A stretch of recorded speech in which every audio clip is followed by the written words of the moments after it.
A human mind is a wonderfully complex and mysterious entity. It is quite like a black box in which data, information, and sensation goes in, and we get thoughts, visions, and ideas out of it.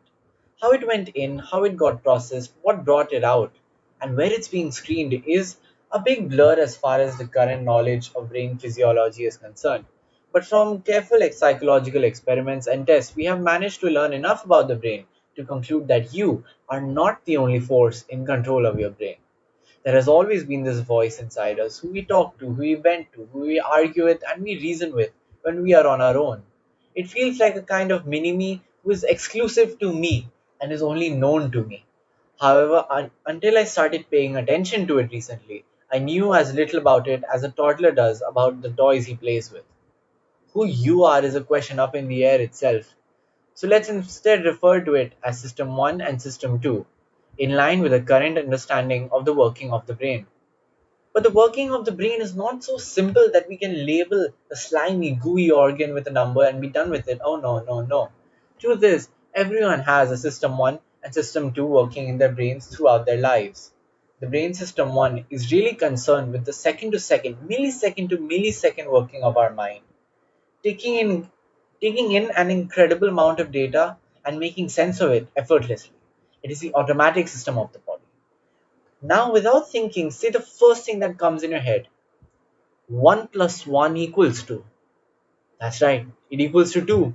That's where your system 1 is in action, when your mind is in a state of flow, when you're not thinking, you're just doing. When thoughts are coming in and out at the speed of light, that is when system 1 is truly shining. Next, let's move to this. 28 times 11. Hmm, not so fast now. To answer this, you would actually need to think. When you actively contemplate something, that's when system 2 is shining.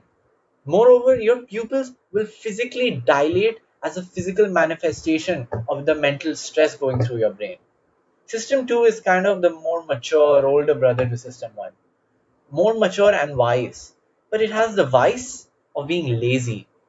It takes mental effort to think, and therefore System 2 goes along with System 1 most of the time, as long as things are running smoothly. But this leaves the door open to hundreds of faults in decision making, errors of judgment, slips of mind.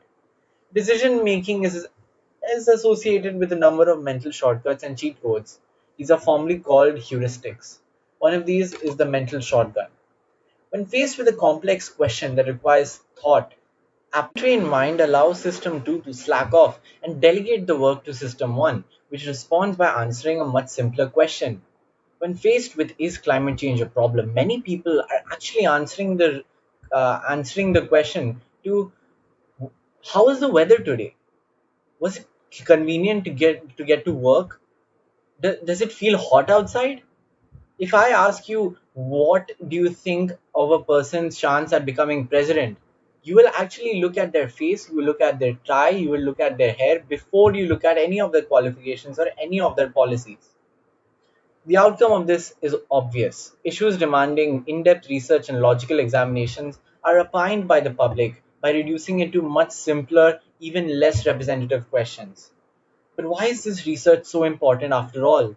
Well, being aware of our brain gives us a basis to understand our thought process and know what is being done and why it's being done.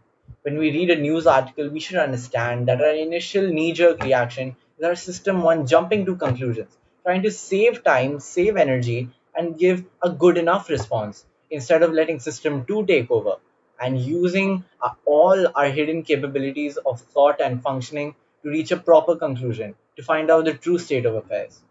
Most of all, emotions of your own and of other people should be much clearer to you now, because it is either